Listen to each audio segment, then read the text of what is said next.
नमस्कार बहनों, भाइयों, साथियों, प्यारे बच्चों। ज्ञान सागर में आपका स्वागत है।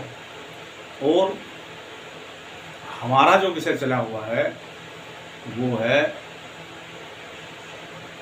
भारत के संविधान से आपका परिचय। और इस सीरीज में हमारी काफ़ी वीडियो बन चुकी हैं और हमने अनुच्छेद 15 तक भारत के संविधान से आपका परिचय करवाया। अब अनुच्छेद 16 की बारी है। यह जो अनुच्छेद है यह बहुत ही इम्पोर्टेंट है। परीक्षा से दृष्टि में भी काफी उपयोगी है और हमारे जीवन की दृष्टि से भी काफी उपयोगी है। इस अनुच्छेद के माध्यम से भारत के तमाम नागरिक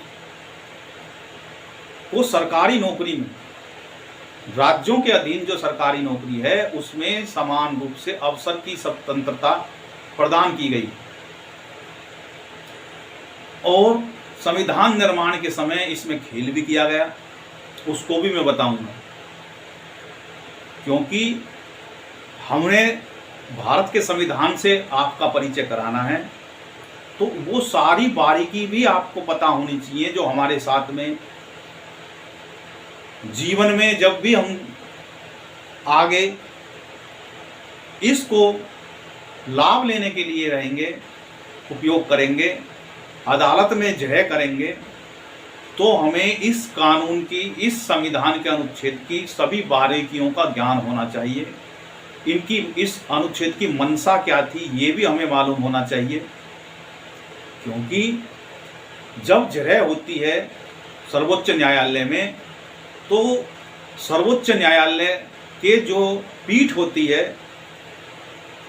उसके सामने सारी बातें जब तक विस्तार से रखकर दाव पेच नहीं खेले जाते तब तक, क्योंकि मुकदमे जो लड़े जाते हैं वो जीतने के लिए लड़े जाते हैं, हारने के लिए नहीं लड़े जाते। जो भी पक्षकार होता है उसकी तरफ से जो भी वकील पैरवी करता है वह अपने जो क्लाइंट है उसको जिताने की हर संभव कोशिश करता है। तो उसको भी सारी बारीकियों का जानकारी होनी चाहिए कि भाई ये जो संविधान का अनुच्छेद बना था उसमें जब ये बन रहा था तो उस समय जो इसको बनाने वाले थे उन्होंने क्या मान के इसको बनाया था और आज क्या स्वरूप में हमारे सामने प्रस्तुत है और क्या इसमें खामियां आ गई हैं जिसकी वजह से ये जो है सही तरीके से लाभ नहीं दे पा रहा और ये समानता का अवसर नहीं दे पा रहा। तो हम इस वीडियो में सबसे पहले तो आपको ये सीरीज हमारी चलेगी, कम से कम इसकी 8-7 वीडियो बनेंगी, तब जाके इसको विस्तार से आप समझ पाएंगे। क्योंकि इसके जो केसेज हैं उनको भी हम आपको समझाएंगे आगे वीडियो में। आप धैर्य बना के रखें क्योंकि सारा एक साथ मैं आज ही परोस दूंगा तो दर्शक हैं, जो पाठक हैं, जो विद्यार्थी हैं वो बोरित हो जाएंगे। तो सबसे पहले इसके संवैधानिक जो भाषा है इससे मैं परिचय कराऊंगा और इसके बाद में एक एक अनुच्छेद को उठा के उससे जो केसेज आए, जो मुख्य मुख्य केसेस थे, उनके माध्यम से मैं बताऊंगा। तो सबसे पहले है इस अनुच्छेद की जो हेडिंग है वो अनुच्छेद जो 16 का जो भारत के संविधान की जो हेडिंग है, संवैधानिक हेडिंग है, वो अंग्रेजी में है equality of opportunity in matters of public employment. Hindi में है सार्वजनिक रोजगार के मामलों में अवसर की समानता। अब एक बात और बता दूं मैं आपको, जो हमारे समय आज संविधान की किताबों में जो ये अनुच्छेद 16 दिया हुआ है इसमें आज हमारे सामने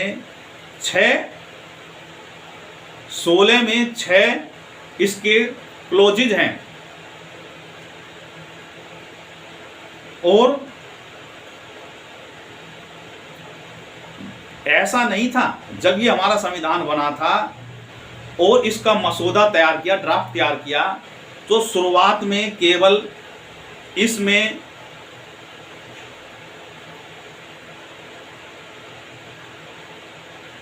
दो ही बल्कि 3 इसमें क्लोज थे, क्योंकि हमारे संविधान जो सभा थी उसमें सभी का प्रतिनिधित्व था। लेकिन वो जो संविधान सभा थी उसमें दलितों का प्रतिनिधित्व सामान्य की तुलना में ज्यादा था, प्रेशर ज्यादा था। और ड्राफ्ट कमेटी के जो चेयरमैन थे डॉक्टर भीमराव अंबेडकर, वो खुद दलित थे। जोड़ तोड़ करके उनको कई बार उनको छोड़ना पड़ा था मेंबरशिप, लेकिन बाद में उनको जोड़ तोड़ करके फिर लाया गया। और उस ड्राफ्ट कमेटी के ने ड्राफ्ट में कुछ संशोधन करे, और ये संशोधन अपने हित में करे। ये मैं कोई अतिशोक्ति नहीं कह रहा, ये जो बिल्कुल इतिहास के पन्नों में दर्ज हैं, इन बातों को आपको कोई नहीं बताएगा। तो शुरुआत में जो इसका ड्राफ्ट बना था वो क्या था, पहला जो इसका क्लोज था, और ये अनुच्छेद 10 था। उस समय ड्राफ्ट में जो अनुच्छेद 10 था, लेकिन बाद में क्योंकि उनमें संशोधित होके एक के अनेकों अनुच्छेद बाद में सीरीज में बने, तो संविधान की किताब में आज के समय ये अनुच्छेद 16 है, लेकिन ड्राफ्ट में ये 10 था। तो क्या था उसमें, हिंदी में उसमें था क्लोज 1 में, राज्य के अधीन रोजगार के मामलों में सभी नागरिकों के लिए समान अवसर होंगे। यानी कि शुरुआत में कितनी अच्छी अच्छी बातें हैं, और इसके बाद में अपने अपने काम की बातें इसमें घुसेड़ दी, ताकि भविष्य में हम अपना अपना इस कामधेनु गाय की तरह दोहन कर लें। दूसरा क्लोज भी बिल्कुल ऐसा था, गंगा जी की तरह पवित्र। कोई भी नागरिक केवल धर्म, जाति, नस्ल, लिंग, वंश, जन्म स्थान या इनमें से किसी भी आधार पर राज्य के अधीन किसी भी पद के लिए अयोग्य नहीं होगा। इसमें कोई बात नहीं। इसमें भी उन्होंने संशोधन किया था। उसमें ये जन्म स्थान के ऊपर थोड़ा सा वो था, इसको किसी ने कहा इसको निवास स्थान कर दो, लेकिन बाद में आखिरी में इसको जन्म स्थान ही इसको रखा। जन्म स्थान के आधार पर क्यों रखा, निवास स्थान के आधार पर कर लिया जाएगा। तो बड़े चतुर थे अंबेडकर जी, और वो दलित जो उस समय बैठे हुए थे, उनने कहा कि भाई अगर ऐसा लिख देंगे कि निवास स्थान या जन्म स्थान की जगह निवास स्थान लिख देंगे, तो वे किंतु परंतु लगा के जन्म स्थान के आधार पर विभेद की बात हो जाएगी। अगर कोई बिहार का व्यक्ति हरियाणा में जो निकली हुई नौकरियों में जो है अब वो अप्लाई करता है, और उसमें लिखा हुआ होता कि निवास स्थान के आधार पर भेद नहीं किया जाएगा, तो वो जन्म स्थान कहते बर्थ सर्टिफिकेट ला कर दे दे। तो इस आधार पे जो है इसमें जन्म स्थान के आधार पे रखा गया। ठीक बात है। अनुच्छेद का क्लोज 3 क्या कहता है, इसमें उन्होंने कलाकारी करनी शुरू कर दी, और इसमें क्या डाला जिस पे काफी बहस भी हुई, और इसमें सीधा सीधा घुमा के जो है शब्द डाला, इस अनुच्छेद में कोई बात राज्य को किसी पिछड़े वर्ग के नागरिक, पिछड़े वर्ग का नागरिक जो है डाल दिया के पक्ष में नियुक्तियों या पदों के आरक्षण के लिए कोई प्रावधान करने से नहीं रोकेगी, जो राज्य की राय में राज्य के अधीन सेवाओं में पर्याप्त रूप से प्रतिनिधित्व नहीं करते हैं। तो इस बात पे बवाल होने लगा, और चूंकि राजनीति करने के लिए वे बैठे हुए थे, आगे वोट भी चाहिए थी, तो वे गाजरों में गुठली रलाने का काम वहां पे, जो आप डिबेट को पढ़ेंगे तो बड़ी हंसी आएगी आपको, उस दौरान चर्चा में मैं प्रत्येक विद्यार्थी से कहना चाहता हूं और देश के नागरिकों से कि इंटरनेट पे एक एक आर्टिकल की डिबेट पड़ी हुई है, आप उस डिबेट को पढ़ें और देखें कि हमारे लिए किसने क्या किया और क्या सोचा, किसके मन में उस समय क्या चल रहा था, कौन सातिर था, कौन सीधा साधा निकला उस समय पे और अपने चूक गया। और आज जो हमारे देश में जो गर्दा मचा हुआ है आरक्षण के नाम पे, और वह इतना सुरसा की तरह मुंह फाड़ के खड़ा हो गया कि सामान्य वर्ग का जो व्यक्ति है, वो जो बच्चा है आज पिस रहा है, उसको कुछ नहीं मिल रहा और धक्के खाने पड़ रहे हैं वो अलग, वो जलील हो रहा है और मलाई खा रहे हैं कोई और। जबरदस्ती उसके गले पे पैर टेके हुए खड़े हुए हैं। उस समय बड़ी मीठी मीठी बातें करी थी इन्होंने, वो भी बताऊंगा मैं, आप वीडियो को अंत तक देखें। तो उसमें पिछड़े वर्ग के नागरिकों के पद की नियुक्ति, अब इसमें लिख रहा कि पर्याप्त प्रतिनिधित्व नहीं करते हैं, उनको देखा जाएगा और ये काम राज्य के हाथ में सौंप दिया गया कि राज्य इसको जो है देखे, रास्ता खोल दिया। अब ये कहने लगे कि भाई भारत के संविधान में तो पिछड़ा शब्द परिभाषित ही नहीं है और किसी ने करा भी नहीं है, तो क्या होगा।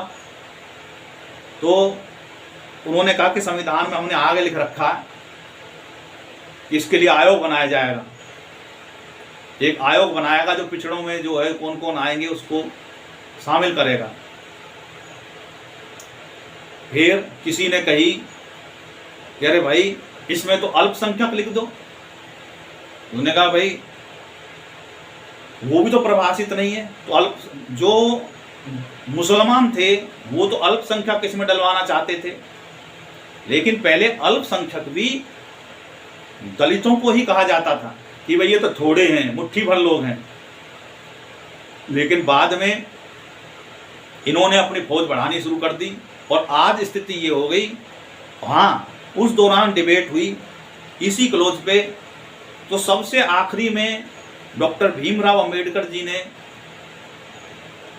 इस सभी बहस का जवाब दिया। हृदय नारायण जो थे, कुंजरू जो थे, उन्होंने बड़े जोर तोर से इसका विरोध किया। उन्हें कहा कि भाई आप एक तरफ तो कह रहे हैं कि सबको समान अवसर दिए जाएंगे और आप दूसरी तरफ से पिछड़ों की बातें कर रहे हो।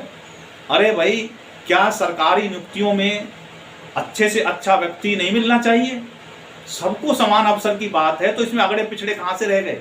अवसर सबको दिया जाएगा समान रूप से।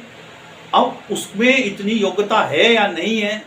जब हमने उनको पढ़ने के लिए अवसर दे दिया तो वो पढ़ें, और पढ़ने के बाद में ज्ञान अर्जन करने के बाद में और उनको आप नियुक्ति के लिए करेंगे, तो क्या हमको अच्छी गुणवत्ता के आदमी हर जगह नहीं बैठाने चाहिए जो सही तरीके से काम करें?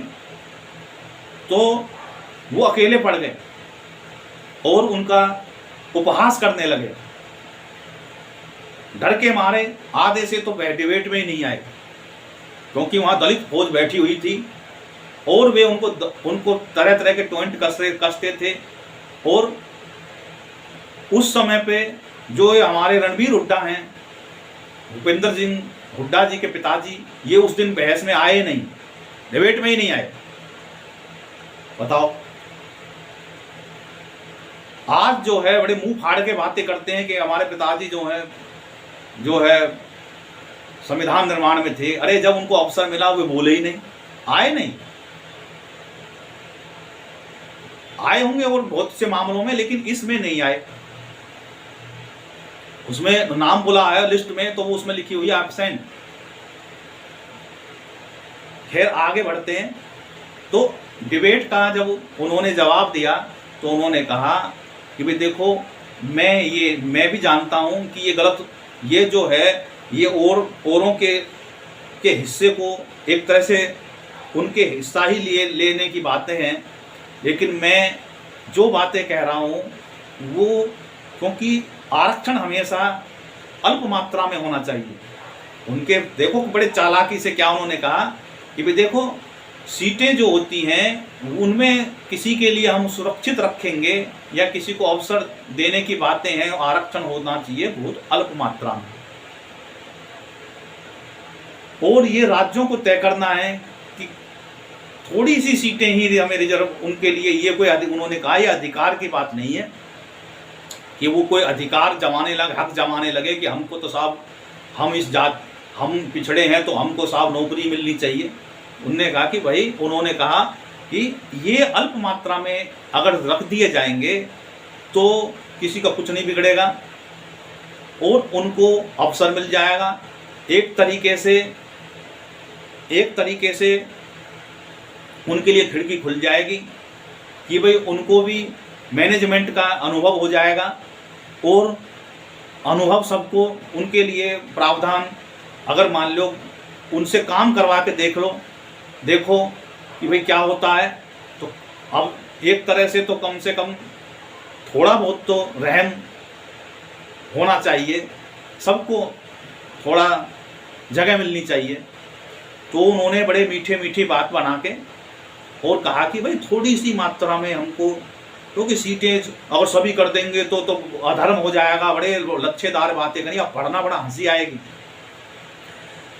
तो उन्होंने बड़े चतुराई से ये उन्होंने कहा कि पिछड़ा वर्ग ही है, तो उनसे उस समय पे कहा था भाई आप इससे तो SC और ST ही लिख दो इसमें। उन्होंने कहा नहीं, पिछड़ा वर्ग बड़ा विस्तृत है और आगे जो है भविष्य में अगर हम इसको एक ही जाति के में बाल डाल देंगे तो फिर जो है गड़बड़ हो जाएगी। तो उन्होंने शेड्यूल कास्ट और शेड्यूल ट्राइब का सीधे सीधे नाम ना लिख के इसमें जो है उन्होंने पिछड़ा शब्द का इस्तेमाल करा। उन्होंने कहा पिछड़े का रूप आगे बड़ा विस्तृत हो जाएगा और आगे भविष्य में हमारे लाभ काम आएगा देश के अन्य, क्योंकि पिछड़े का जब दायरा बढ़ता चलेगा, आज की स्थिति ये हो गई कि पिछड़े का दायरा सुरसा की तरह मुंह फाड़ के बढ़े ही जा रहा है, कोई सीमा ही नहीं रही। वो अगर सर्वोच्च न्यायालय ना रोकता, 50% की म्याद नहीं लगाता, और आज जो राहुल गांधी और लालू यादव की जो फौज है, सपा वाले जो हैं वो जोड़ लगा रहे हैं कि 50 जो बैरियर है ये कूद जाएं, देखो सबकी जनसंख्या के आधार पे देख लो भैया, सबको दे दो, ये कोई रेवड़ी है, सबको दे दो हैं? आप वोटों के लिए कुछ भी अधर्म कर देंगे तो ठीक होगा क्या? भविष्य में बड़ा गड़बड़ होएगी। आज हो रही है, हिम्मत नहीं हो रही, हाथ कांप रहे हैं। किसी ने कहा कि भी जैसे जो है MP MLA बनने के लिए 10 साल की जो म्याद है उसको कर दो। हृदय नारायण कुंजरू ने भी कहा भी 10 साल के लिए कर दो, उनको देख लिया जाएगा, अगर वो लगेगा कि भाई उनसे लाभ हो रहा है देश को तो उसको बढ़ा देंगे। तो चतुर थे अंबेडकर जी, उनके मन में चोर था, उन्होंने कहा कि नहीं, इसमें 10 साल का बैरियर नहीं रखेंगे हम, और भविष्य की दुविधा को उन्होंने एक झटके में खत्म कर दिया। इसीलिए कहते हैं कि जब अवसर मिलता तो हमें सोना नहीं चाहिए।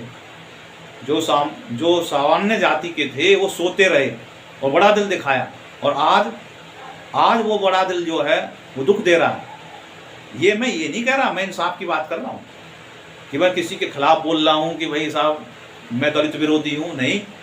इंसाफ तराजू के पलड़े पे बराबर होना चाहिए। चलो आपको रिजर्वेशन मिल गया तो एहसान मानो, एहसान तो होना चाहिए समाज के प्रति।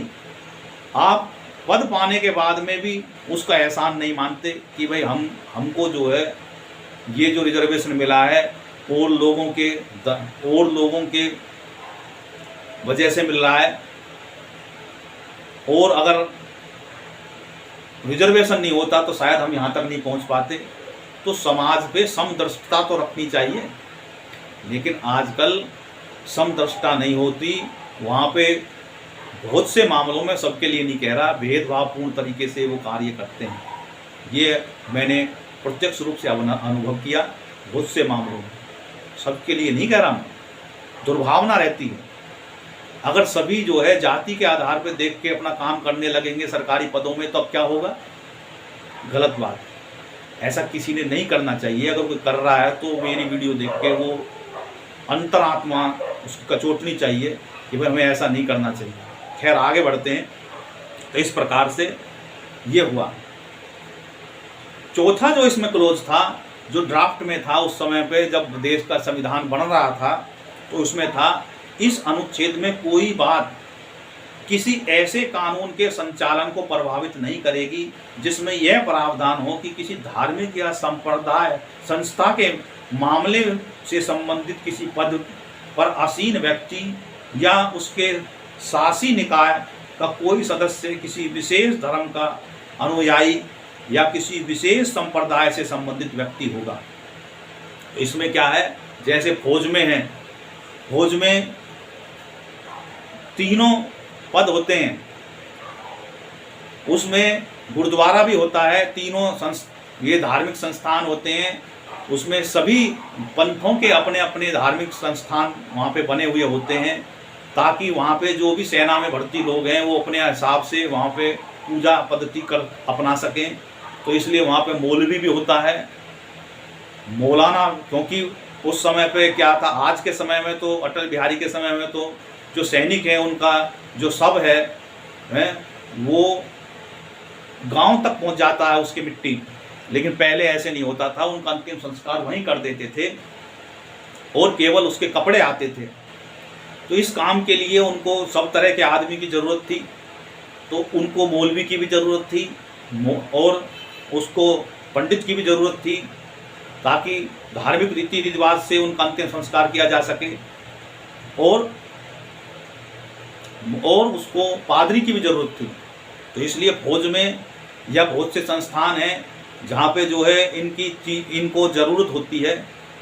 तो इसलिए उसमें संविधान में रखा कि अगर हमने कोई दूसरा आके कहने लगा साहब मैंने तो ये काम पढ़ रखा है, अब कोई हिंदू कहने लगे भाई मैंने तो मौलवी का कोर्स कर रखा है, वो सब मस्जिद में या उसमें हमको रख लो, तो नहीं रखा जाएगा। ऐसे ही कोई मुसलमान कहने लगे कि साहब मैंने तो शास्त्री पढ़ रखी हैं और मेरे से जो है मुझे पुजारी बना दो मंदिर में, नहीं रखा जाएगा। ऐसे ही कोई गिरजाघर में कहने लगे कि साहब मैं हिंदू हूँ और मैंने तो ये सारा कुछ पढ़ रखा है, ये बाइबल वगैरह, और हम मुझको पादरी रख लो, नहीं रखा जाएगा। तो इसमें संविधान में यही बात लिख रखी है कि भाई अगर कोई संस्थान है और उसमें उसी काम के लिए ज़रूरत है, तो इसमें ये नहीं माना विशेष जो है धर्म के अनुयायी की जरूरत संबंधित से होगा, तो इसमें जो है प्रभावित नहीं करेगा ये अनुच्छेद। अब बात आती है आज की जो किताब है उसमें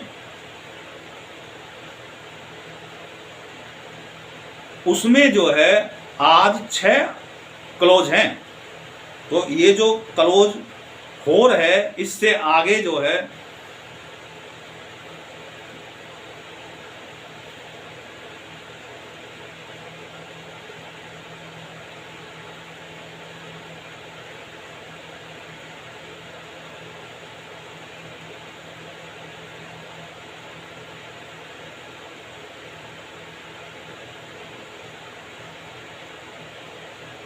तो इस प्रकार से आज की जो किताबें हैं उसमें जो ये है, उससे पहले मैं बता दूं कि जब ये चल रहा था, जब हमारा संविधान बना, तो इसमें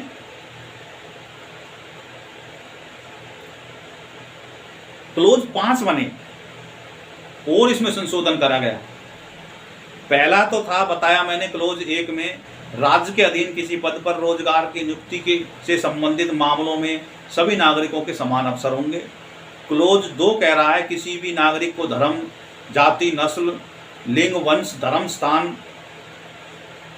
या इनमें से किसी आधार पर निवास स्थान, धर्म, इसमें और जोड़ दिया, मैंने बता रहा था कि उन्होंने इसमें निवास स्थान भी जुड़वाया, या इनमें से किसी आधार पर राज्य के अधीन रोजगार पद के अपात्र नहीं ठहराया जाएगा। और इसके साथ भेदभाव नहीं किया जाएगा। जब हमारा संविधान बना तो इसमें संशोधन करके इसमें जन्म स्थान के साथ में निवास स्थान भी जोड़ दिया गया। क्लोज 3, इसमें इस अनुच्छेद की कोई बात संसद के प्रथम अनुसूची में निर्दिष्ट किसी राज्य या क्षेत्र के भीतर किसी स्थानीय या अन्य प्राधिकरण के अधीन किसी पद पर रोजगार या नियुक्ति के किसी वर्ग या वर्ग से संबंध में ऐसे रोजगार या नियुक्ति से पहले उस राज्य में निवास के संबंध में कोई आवश्यक निर्धारित करने का कोई प्रावधान कानून बनाने से नहीं रोकेगी। अब इसमें क्लोज डाल दिया गया। ये भी इसमें संशोधन किया गया उस ड्राफ्ट में कि भाई जो पहली अनुसूची में निर्दिष्ट राज्य हैं या उसके भीतर किसी स्थानीय या और प्राधिकरण में के अधीन जो नियुक्ति लेनी है किसी भी वर्ग या वर्ग से संबंधित है, तो उसमें अगर राज्य निवास के संबंध में कोई निर्धारित जो है कानून बनाना चाहता है कि भाई हमारे यहाँ पे इतने दिन वो रहा होना चाहिए, तो उसमें वो जो है कर सकता है। तो क्या हुआ कि निवास स्थान के आधार पर विभेद किया जा सकता है। तो भाई जन्म स्थान पे नहीं, निवास स्थान के स्थिति में आप कर सकते हैं कि हमारे राज्य में इतने दिन वो रहा हो। ऐसा नहीं कि आया और जो है वो मुझको यहाँ पे इस पद के लिए दे दो नौकरी, कि भाई बहुत से उन्होंने कहा कि बहुत से विशेष परिस्थितियों में जो है किसी वर्ग से संबंध में रोजगार से पहले अगर आवश्यकता है, अगर इस चीज की आवश्यकता है, सबके लिए नहीं आवश्यकता है, तो इसमें जो कानून बनाने से नहीं रोका जाए। चौथा क्लोज कि कोई बात राज्य को पिछड़े वर्ग के जो है नागरिकों के लिए नियुक्ति के पदों के आरक्षण के कोई प्रावधान करने से नहीं रोकेगी, और जो राज्य की राय में ये हो कि उनको पर्याप्त प्रतिनिधित्व नहीं मिल रहा है।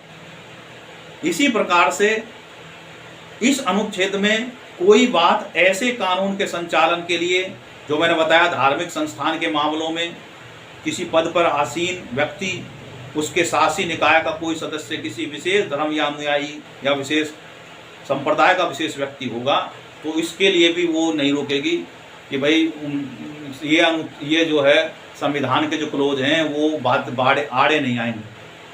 अब इनको अंग्रेजी में जो है भी बताएंगे इन क्लोजों को, लेकिन अब इसके बाद में जो उनमें डिबेट हुई थी उसकी जो खास बातें हैं, बहस हुई इस पे 30 नवंबर 1948 को, और इसमें सभी सरकारी नौकरियों में समान अवसर का प्रावधान था। इसलिए इसमें कहा गया कि सरकारी नौकरी के लिए किसी भी नागरिक के साथ धर्म, नस्ल, लिंग, वंश, जन्म स्थान या निवास स्थान के आधार पर विभेद नहीं किया जा सकता। इसने राज्य को किसी पिछड़े वर्ग के नागरिक के लिए सार्वजनिक नौकरियों में अवसर की अनुमति भी दी। इस कुछ सदस्यों ने राज्य में रोजगार के लिए निवास मानदंड चाहते थे, जबकि अन्य ऐसे प्रावधान के पक्ष में नहीं थे। निवास मापदंड का पक्ष में तर्क यह था कि कुछ मामलों में केवल उस राज्य के मूल निवासी ही राज्य के अधिकारी के रूप में अपने कर्तव्य कुशलतापूर्वक निर्वहन कर सकते हैं। इन तर्कों के जवाब में संविधान में निहित सामान्य नागरिकता के विचार का हवाला दिया गया, जिसे निवास मानदंड से कमजोर किया जा सकता था। देखा भाई वहाँ के जो सामान्य नागरिकता का हवाला दिया गया कि भाई भारत में एक ही नागरिकता है और ये कमज़ोर पड़ जाएगी, इसके करने से कमज़ोर हो सकती है, जिसे निवास मापदंड से कमज़ोर किया जा सकता है, क्योंकि अलग अलग राज्य की तो नागरिकता है नहीं हमारे यहाँ पे। लेकिन इस तर्क को स्वीकार नहीं किया गया। उन्होंने कहा भाई बहुत सी मामले नौकरियाँ ऐसी होती हैं जिसमें उन राज्य के जो जानकार हैं वही उस काम को करें तो बढ़िया होगा। कैडर बना दिए गए थे।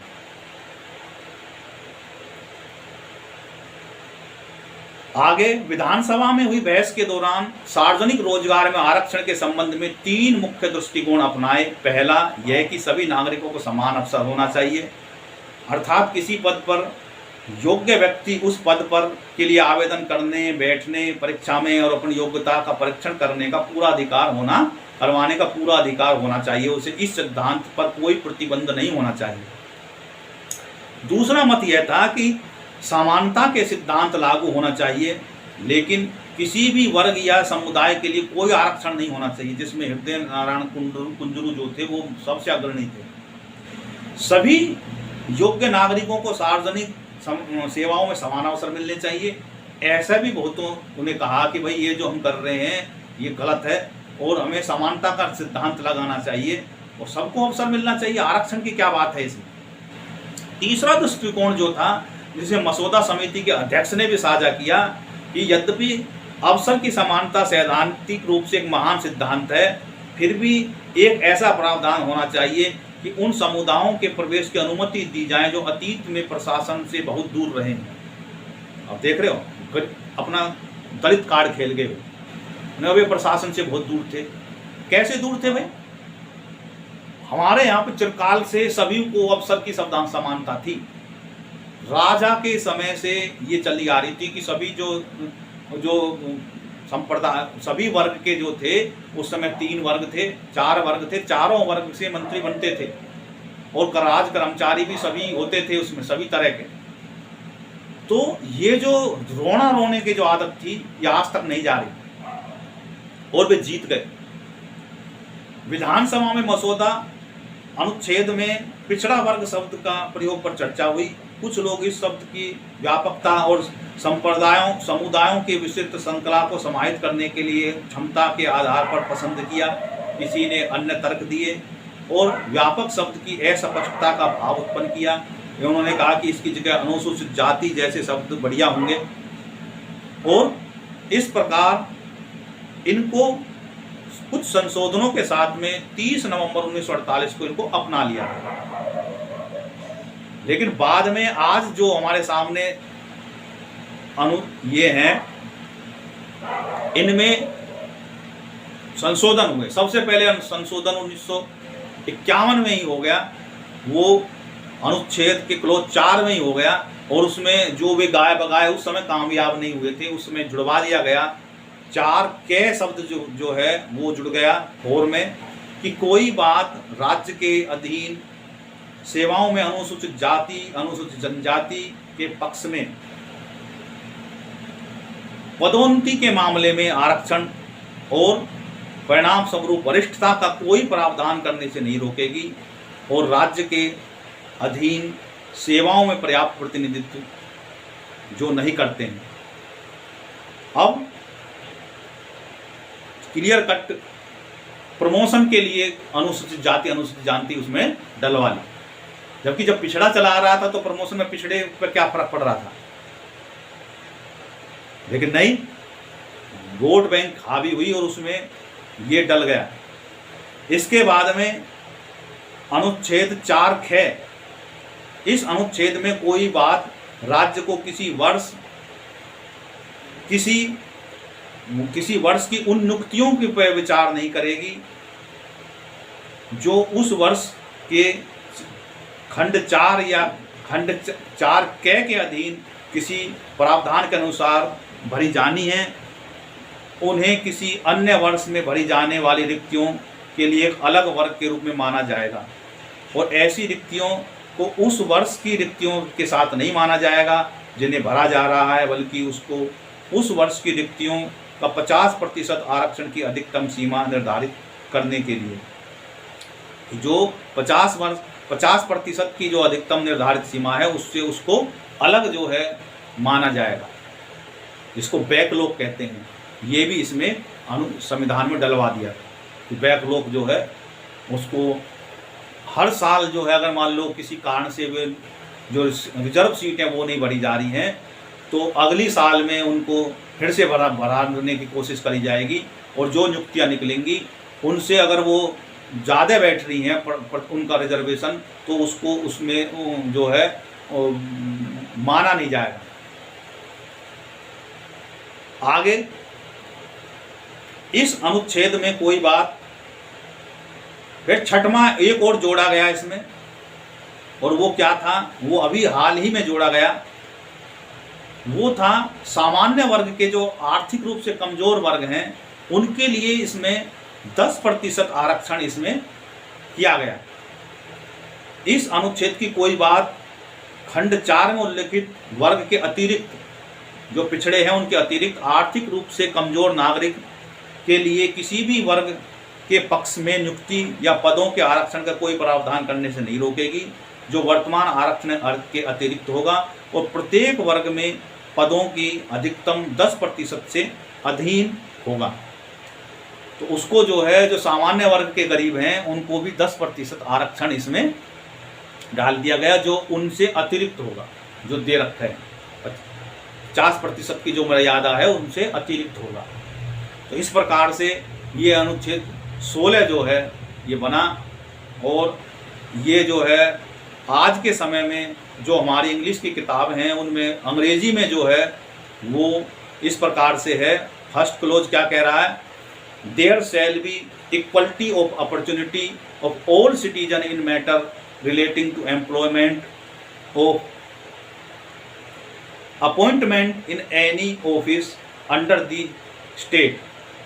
क्लोज 2 क्या कह रहा है, वो कह रहा है कि no citizen shall on ground only the religion, race, caste, sex, descent, place of birth, resident, or any of them be ineligible for or discriminate against the in respect of any employment of or office under the state।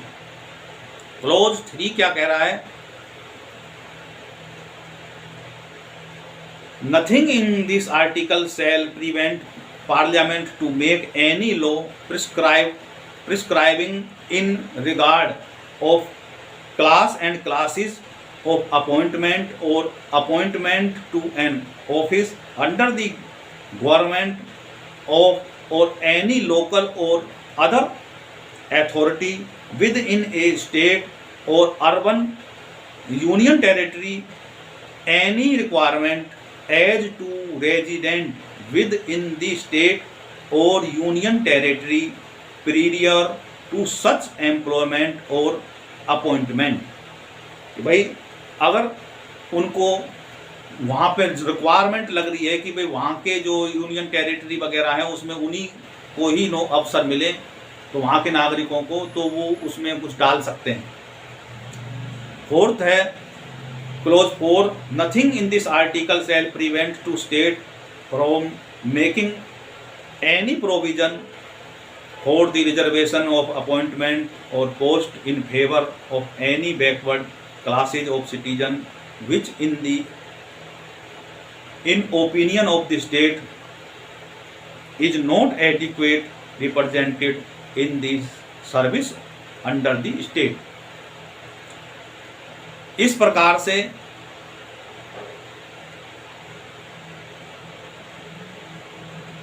Four ए वो क्या है English में, nothing in this article shall prevent the state from making any provision for reservation in matter of promotion with कॉन्स्टिट्यूएंटली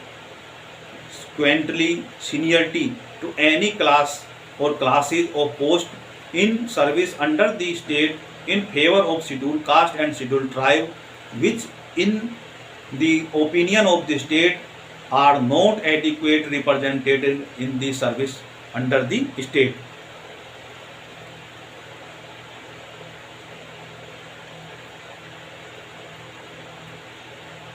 इसी तरीके से same way close 4b, nothing in this article shall prevent the state from considering any unfilled vacancy in a year which are reserved for being filled up in that year in accordance with any provision for reservation made under clause 4 or clause 4a as a separate class of vacancies to be filled up in any succeeding year or years, as such class of vacancies shall not be considered together with the vacancies of the year in which they are being filled up, for determining the ceiling of the 50% reservation on total number of vacancy of that year. Next, clause 5. Nothing in this article shall affect the operation of any law which provide that incompetent of an office in considered with that affair of the any religious or denomination institute or any member of the governing body thereof shall be a person professing a particular religion or belonging to a particular denomination. Close 6 कह रहा है, says nothing in this article shall prevent to state for making any provision for the reservation of appointment or post in favor of any economical backward section of citizen other than the classes mentioned in the clause 4, in addition to existing reservation, any subject to maximum 10% of the post in such category. In this way, our constitution prescribe clause 6 clauses in article 16 of our Indian Constitution. तो इस प्रकार से जो है हमारा ये close से मैंने आपका परिचय कराया और इसके बारे में बताया। आगे जो हमारी वीडियो होगी इसमें इसके बाद में जो हमारे देश में इनके जो सुप्रीम कोर्ट में केसेज आए और इसको आगे विस्तार से हम बताएंगे। इसमें तो हमने इतना ही बताया कि ये हमारे संविधान में ये जो संविधान निर्माताओं ने ये क्लोज कैसे बनाए और इसमें क्या संशोधन करे और आज के समय में संशोधित होकर ये किस प्रकार से हमारे सामने प्रस्तुत हैं, अब ये कैसे इस्तेमाल हो रहे हैं और इनके प्रस्तुति के कारण कैसे कैसे आगे मामले आए, इसको हम आगे विस्तार से बताएंगे। इस वीडियो में इतने ही। आप इस वीडियो को ध्यान से देखें, समझें। अगर इसमें कोई बात हमसे और से पूछना चाह रहे हो तो इसमें हम कमेंट करके बता सकते हैं। भारत माता की जय। जय हिंद, जय भारत।